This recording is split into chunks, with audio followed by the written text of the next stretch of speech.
Awal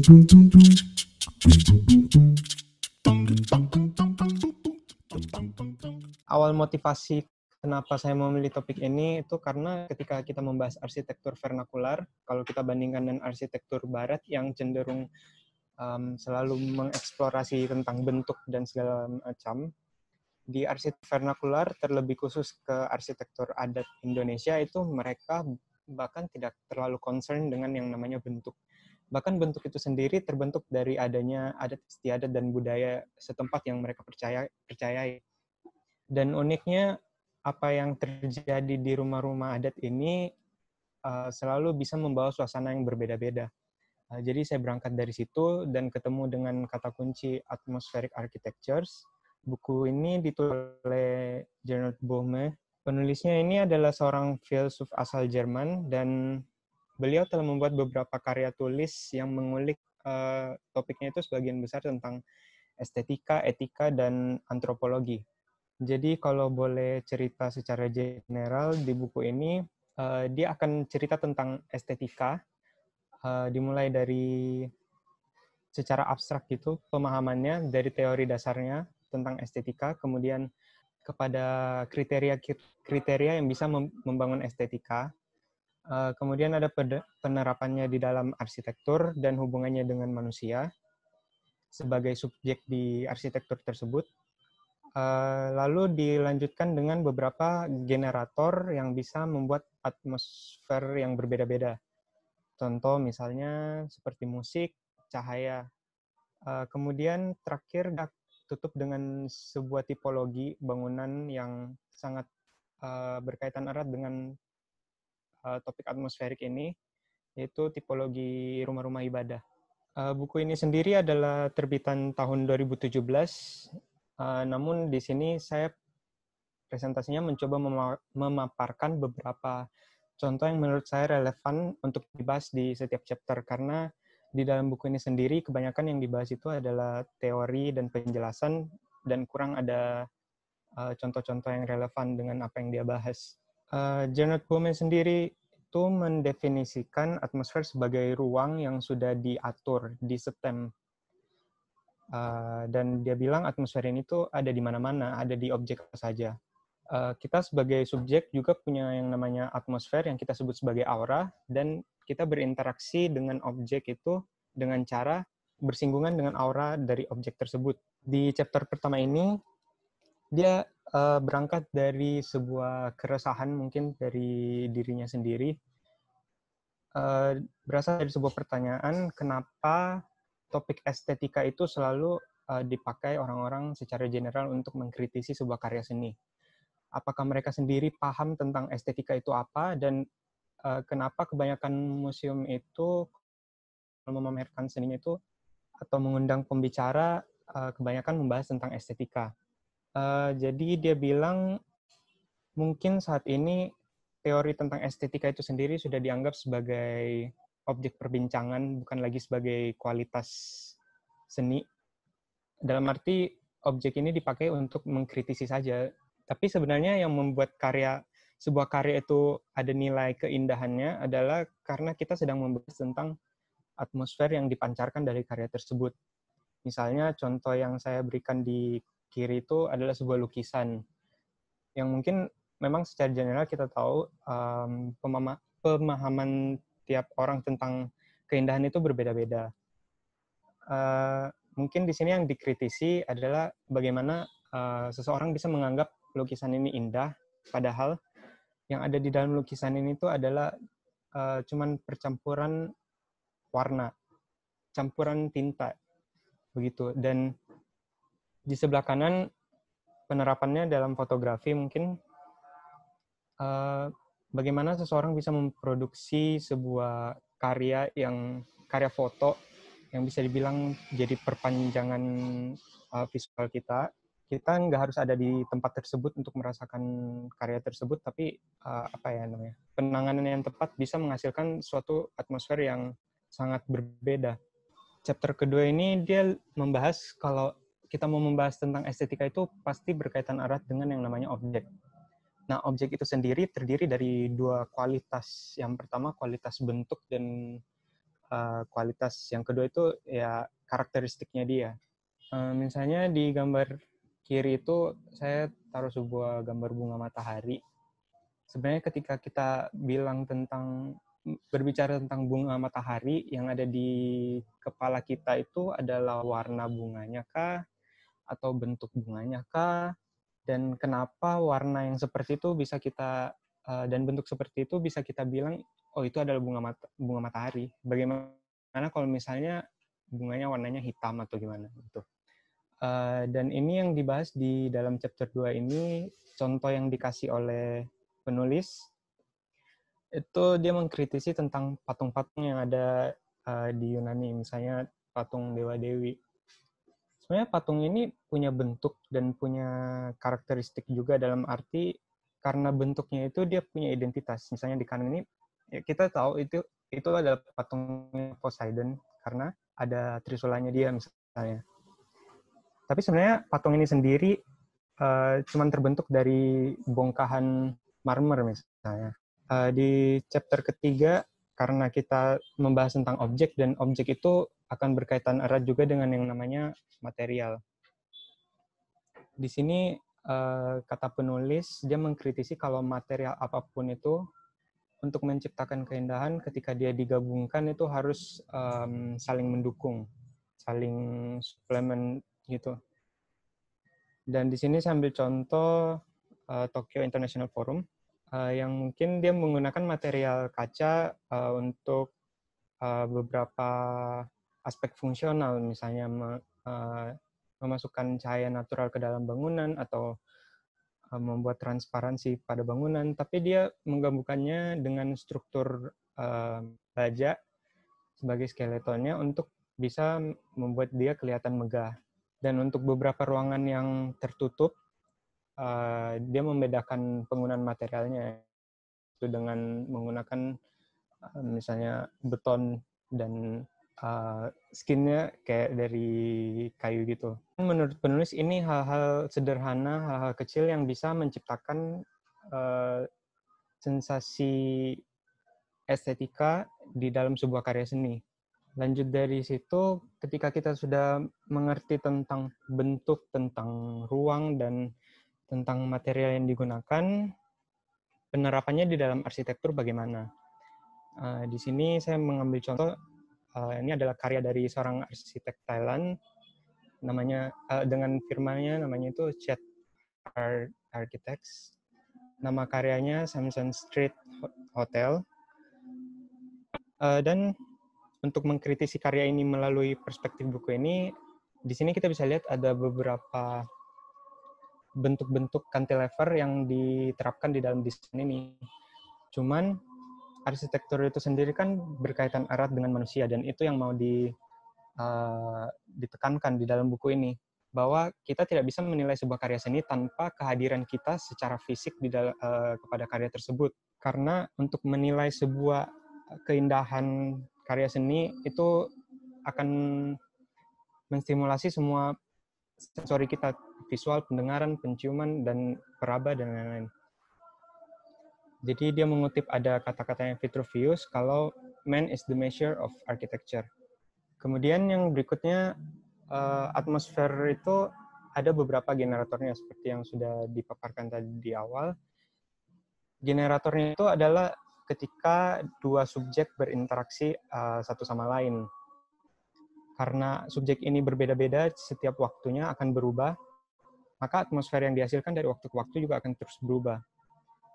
Kita sebagai subjek yang merasakan sebuah karya seni juga sudah terlebih dahulu membawa atmosfer di dalam diri kita sendiri yang dinamakan mood atau perasaan.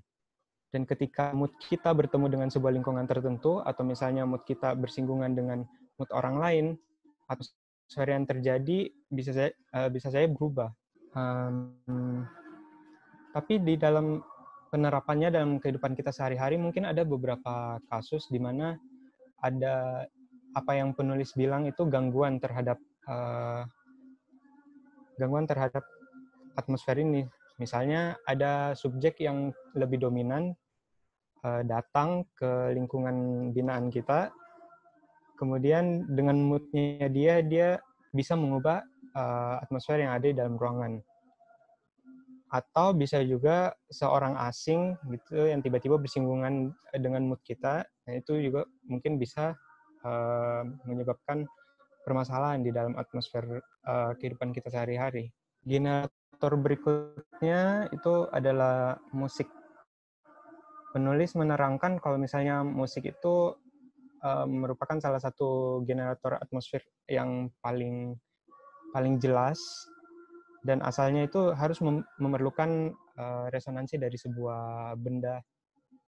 Di sini saya ambil contoh paling sederhana itu orkestra, karena secara jelas kan kita bisa lihat ada alat musiknya, ada nada yang dihasilkan, dan memang ada bangunannya sendiri untuk pementasan orkestra ini yang mendukung akustik dari musik itu sendiri.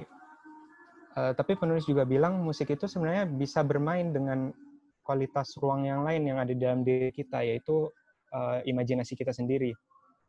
Ya, penulis bilang kalau imajinasi atau mimpi seseorang waktu tidur itu adalah ruang spasial juga. Kemudian di berikutnya ada generator cahaya. Di sini penulis membagi 3 peran dari cahaya di dalam sebuah karya. Yang pertama, untuk brightness, dia akan memberikan kesan kejelasan kepada sebuah ruang, karena ini penting untuk subjek bisa mengetahui di mana dia berada, kemana sebaiknya dia pergi. Kemudian di karakter kedua ada yang namanya ruang yang tercipta oleh adanya cahaya. Nah, penulis menjelaskan untuk bisa melihat ruang yang tercipta dari cahaya ini, yang tentunya tidak ada dindingnya secara fisik dan lain-lain, itu diperlukan juga adanya bagian-bagian yang gelap. Dan yang ketiga, cahaya ini sendiri bisa kita gunakan sebagai signage untuk memberikan gagasan kepada subjek yang sedang berada di tempat kita untuk flow-nya mereka kemana sih, mereka harus jalan kemana untuk mengeksplor apa gitu. Yang ke-11 ini pada akhirnya penulis mengutarakan pendapat dia sendiri tentang atmosfer. Bagi dia itu apa? Bagi dia atmosfer itu adalah sebuah panggung di mana dia bisa mengatur generator-generator tadi, kualitas-kualitas tadi dengan segala macam objek yang ada di dalamnya untuk menciptakan sebuah mood yang sesuai.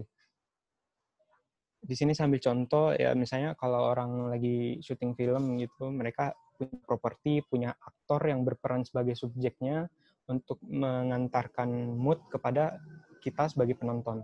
Dan terakhir, semuanya itu seperti yang sudah dijelaskan tadi di awal, tipologi gereja itu atau rumah-rumah ibadah memiliki semua kualitas atmospheric architectures yang ada. Di sini sambil contoh tentang Myeongdong Cathedral, di mana penulis bilang ruang luar dan ruang dalam dari sebuah gereja itu harus cukup jelas untuk memberitahu kepada subjek sebagai yang pengunjung misalnya, bahwa ada transisi atmosfer dari eksterior ke interiornya. Nah, di Myeongdong Cathedral ini misalnya dia menggunakan bata berwarna merah di bagian luar bangunannya. Dan kalau kita ke sana itu bagian luarnya penuh dengan turis, penuh dengan orang-orang yang penasaran dengan gereja berstyle gotik ini di Korea. Tapi ketika kita masuk ke dalam, atmosfernya memang sama sekali berbeda. Ini juga merupakan peran dari adanya material-material reflektif, misalnya kaca, dan juga tentunya ada ikon-ikon yang berkaitan dengan kesakralan sebuah gereja, misalnya salib dan lain-lain. Pada akhirnya saya menyimpulkan kalau atmosfer itu adalah sebuah estetika, atmosfer itu adalah sebuah mood, atmosfer itu adalah untuk memberikan saran kemana kita harus bergerak, dan atmosfer itu akan selalu dirasakan dengan segala indera sensori kita. Dan terakhir, atmosfer itu merupakan kualitas yang dapat dikomunikasikan. Dan ini saya coba relate dengan apa yang kita kerjakan sebagai mahasiswa arsitektur. Dimana kalau kita membuat maket, membuat gambar rendering, membuat gambar presentasi itu sebaiknya atmosfernya jelas. Dan terakhir, arsitektur itu saya simpulkan sebagai sebuah sculpture, karena seperti yang tadi setelah dipaparkan, dia punya bentuk dan dia punya ruang, bentuk-bentuk itu membentuk ruang, tapi bentuk-bentuk itu juga terbentuk dari adanya material-material. Dan itu yang menciptakan karakteristik tersendiri bagi karya arsitektur. Yang kedua, arsitektur sebagai panggung, karena kita yang merasakan arsitektur itu, karya arsitektur tersebut sebagai subjek adalah aktornya. Demikian. Terima kasih. Oke, presentator terakhir kita nih, Shania Salsabila, dengan topiknya yang mentabrakkan antara arsitektur dengan health gitu. Dengan bukunya yang Architecture and Health dari Dina Bastito dan juga Jacob J. Wilhelm. Dalam kesempatan ini saya ingin menjelaskan tentang buku yang telah saya baca, yaitu mengenai Architecture and Health. Jadi ini sedikit ya sebelum saya mulai presentasi, untuk menjelaskan sedikit tentang mengapa saya milih buku ini. Itu alasannya karena berhubung dengan topik penelitian saya juga, yaitu tentang isu kesehatan dalam arsitektur vernakuler, untuk ya yang akhirnya mengantarkan saya pada buku ini. Sedikit tentang buku ini ditulis oleh Dina Batisto dan Jacob J. Wilhelm, yang bertujuan untuk menjelaskan tentang bagaimana arsitektur itu bisa berpengaruh terhadap kesehatan dan akhirnya bisa berkontribusi juga terhadap pembangunan lingkungan binaan yang meningkatkan kesehatan. Nah, kesehatan yang dimaksud oleh penulis ini sebenarnya mencakup kesehatan fisik, jiwa, dan mental. Jadi sehingga si penulis ini akhirnya menuliskan gagasan gitu tentang kesehatan dalam arsitektur itu tidak hanya mencakup fasilitas medis saja, tapi juga bisa diterapkan pada tipologi. Contohnya mungkin hunian, sekolah, perkantoran, dan lain-lain. Dan untuk mendukung gagasan tersebut, si penulis ini membuat tabel yang memperlihatkan faktor-faktor apa saja sih yang berpengaruh terhadap kesehatan itu. Dan ini berdasarkan penelitian juga. Dan dapat disimpulkan tuh bahwa ternyata faktor medis tuh justru bukan hal yang dominan gitu dalam menjamin kesehatan kita. Selanjutnya tuh si penulis akhirnya dia meneliti tentang respon masyarakat lintas sejarah dalam menghadapi isu kesehatan, yang akhirnya mengantarkan si penulis ini terhadap konsep salutogenesis dan patogenesis. Pendekatan salutogenesis itu dalam kesehatan tuh sebenarnya diperkirakan udah ada sejak zaman peradaban kuno. Nah, jadinya konsep ini lebih fokus terhadap faktor-faktor yang menjaga kita untuk tetap sehat, bukan faktor-faktor yang membuat kita sakit. Kalau untuk kasih contoh tuh, misalnya di kota-kota di Yunani, mereka tuh menginkorporasi program-program yang meningkatkan kesehatan dalam lingkungan kota. Jadi contohnya kayak perpustakaan, teater, gimnasium, dan rumah ibadah. Dan tapi itu kesehatannya mungkin lebih ke arah kesehatan mental. Sebaliknya tuh ada juga konsep patogenesis, di mana dia tuh lebih fokus terhadap memahami penyebab penyakitnya tuh apa, terus dengan tujuan tuh untuk mencari obatnya.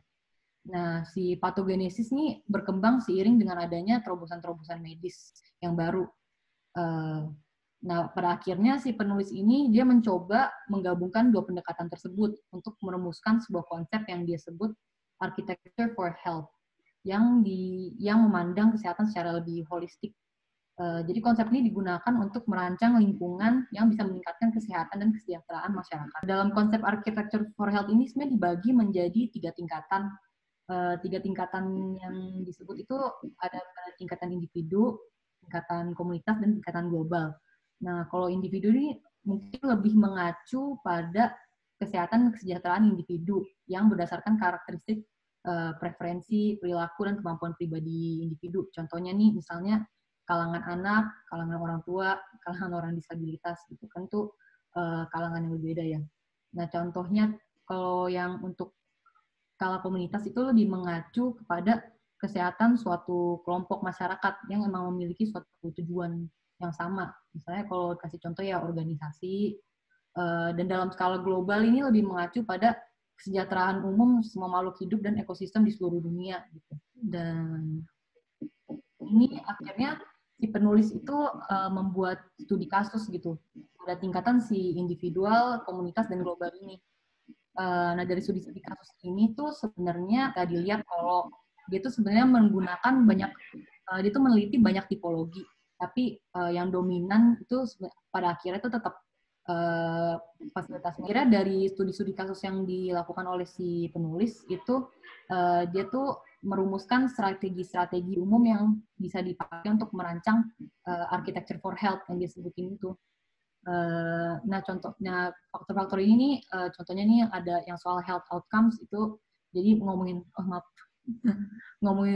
lingkungan tuh mesti dirancang untuk mengoptimalkan kesehatan individu gitu, individu, komunitas, dan global. Jadi contohnya tuh misalnya dalam fasilitas medis ya, ini bisa mencakup peningkatan kualitas perawatan yang diberi kepada pasien. Selain itu juga mesti memperhatikan pengalaman manusia dalam lingkungan yang dirancang.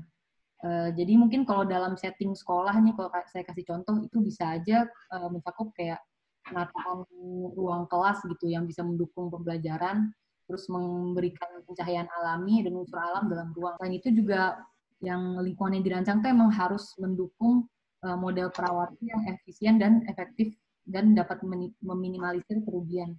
Nah, ini juga mencakup soal penghematan sumber daya alam dan manusia, dan bagaimana cara mengurangi dampak buruk bangunan terhadap lingkungan. Terus yang terakhir itu lingkungan tuh yang dirancang mesti memiliki kemampuan untuk beradaptasi dengan kebutuhan yang selalu berubah. Nah, jadi nggak hanya merespon pada kebutuhan hari ini aja. Ya, contohnya nih kalau sekarang pada negara-negara maju gitu, pada akhirnya nih faktor-faktor ini juga disesuaikan dengan konteks geografis gitu. Jadi sebenarnya konteks geografis dan sosiopolitis tuh ngefek juga terhadap penerapan si faktor-faktor ini. Misalnya mungkin kalau di konteks yang geografis dan sosiopolitis tertentu, maksudnya penerapannya tuh harus dikaji ulang, nggak berarti kalau penerapan seperti ini akan sukses gitu. Mungkin contohnya kita harus peka gitu di tantangan di negara maju sama negara yang berkembang tuh beda. Contohnya di negara maju tuh lebih fokus terhadap mengobati kondisi kesehatan yang disebabkan oleh gaya hidup dan gaya hidup kita yang udah mulai di perkotaan. Jangan kalau di negara berkembang itu bisa aja tuh fokusnya lebih ke menyediakan fasilitas kesehatan yang bisa diakses semua masyarakat dengan sumber daya yang emang terbatas. Lalu si penulis ini dia juga merumuskan kira-kira tuh architecture for health trennya di masa depan tuh akan fokus ke apa gitu. Jadi yang dia paparan ini tuh lebih fokus terhadap fasilitas medis. Jadi ini yang pertama itu ngomongin soal ubiquitous healthcare, itu ngomongin soal bagaimana layanan penyediaan kesehatan itu bakal berpusat terhadap individu. Jadi udah nggak berpusat lagi pada rumah sakit. Jadi kayak perkembangan ini akhirnya bisa memudahkan individu untuk mengakses beraneka ragam layanan kesehatan gitu yang dibutuhkan di lingkungannya. Sama selain itu ada Hospital Without Walls.